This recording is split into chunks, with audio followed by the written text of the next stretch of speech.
Under the Ashes. Part 5. The Truth Exposed. Ethan left Mist Valley that very night. The artifacts in the cellar were more than enough to reconstruct Arthur's crimes. He sought out a private detective agency in a major coastal city hundreds of miles away. Spending his meager remaining funds, Ethan hired them to trace a man named Arthur, originally from the Highlands, who had lived in Mist Valley 20 years ago. The investigation took far less time than Ethan anticipated.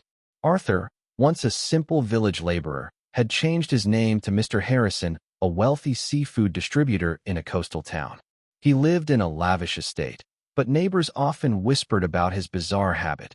Every full moon, he would lock himself inside, and a pungent, burning smell would billow from the house, as if someone were burning damp wood indoors. Ethan didn't alert the police immediately. He wanted Arthur to face his past directly. Posing as a client sourcing premium goods, he went straight to Harrison's estate. When the heavy oak door swung open, Ethan froze. Arthur, now Harrison, looked a decade older. His face was gaunt, and his thin hands trembled constantly, as if trying to hide a permanent burn. "Who are you looking for?" he asked, his voice raspy and defensive. "I come from Mist Valley," Ethan replied coldly. Harrison's face drained of color. He staggered backward, his eyes wide with stark terror. The burning smell poured out from inside the house, so thick Ethan nearly gagged. "I don't know any Mist Valley. You have the wrong man." He tried to slam the door, but Ethan caught it just in time. "You're not mistaken. And neither is she," Ethan growled, pulling out the photograph of the hidden cellar. "Diana is still waiting for you under that smokehouse. Did you really think you could use money to wash away the ashes for 20 years? Harrison collapsed onto the floor. He didn't deny it anymore. In a fit of hysteria, he confessed that on that fateful night, he had struck Diana, causing her to fall fatally against the iron tools. When his wife's body lay lifeless, terrified of the villagers' wrath and the law, he chose the most brutal way to dispose of the evidence. The curse wasn't cast by anyone else. It was his own agonizing guilt that had turned his life into a prison for his soul. "I didn't want to burn her."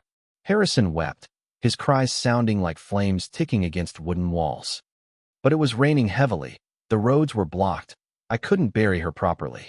I just wanted to hide her away." Ethan knew this wasn't the time for judgment. He forced Harrison to return to Mist Valley. It was the only way to free them both, or perhaps the only way to end the nightmare they were trapped in. Part 6. The Return of the Sinner. The journey back to Mist Valley passed in a heavy, suffocating silence.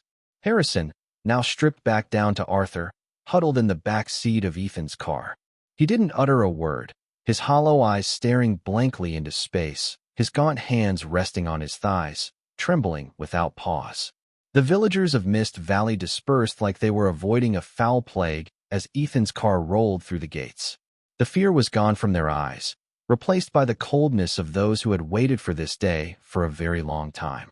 By the time the car stopped in front of the ruined smokehouse, darkness had engulfed the landscape. The wind from the mountains suddenly began to howl, sounding like the weeping of 100 souls. Arthur stepped out tremulously, his legs buckling. He fell to his knees right before the mouth of the stone structure, where 20 years ago, his and Diana's lives had diverged forever. Suddenly, from the bowels of the derelict smokehouse, a thick cloud of grayish smoke began to rise. There was no fire, no wood, yet the smoke was dense and warm, coiling outward until it completely enveloped Arthur. Ethan backed away, feeling the air grow heavy, the burning stench so suffocating he could barely breathe. Diana, is that you?" Arthur whimpered, his voice cracking with terror and remorse. I'm back to return everything." The smoke began to spread, swallowing the entire clearing. The villagers gathered at a distance, watching blankly. The police, whom Ethan had quietly tipped off beforehand, arrived at the edge of the woods, but they were blocked by a wall of fog so thick they couldn't see their own hands. Arthur knelt before the stone wall, his fingers clawing violently at the earth where he had once hidden his crime. His wails echoed, sorrowful and hopeless. He confessed to everything, from plundering the ancient graves and selling the artifacts, to the fateful second he struck Diana. He shrieked, begging for a forgiveness he knew he could never grant himself. As the first light of dawn broke, the smoke began to dissipate. Ethan and the police officers approached the ruins. Arthur was still kneeling there, his head slumped against the stones.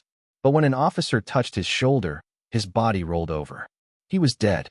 His face was frozen in an expression of sheer horror, his eyes wide and staring directly into the dark void of the smokehouse.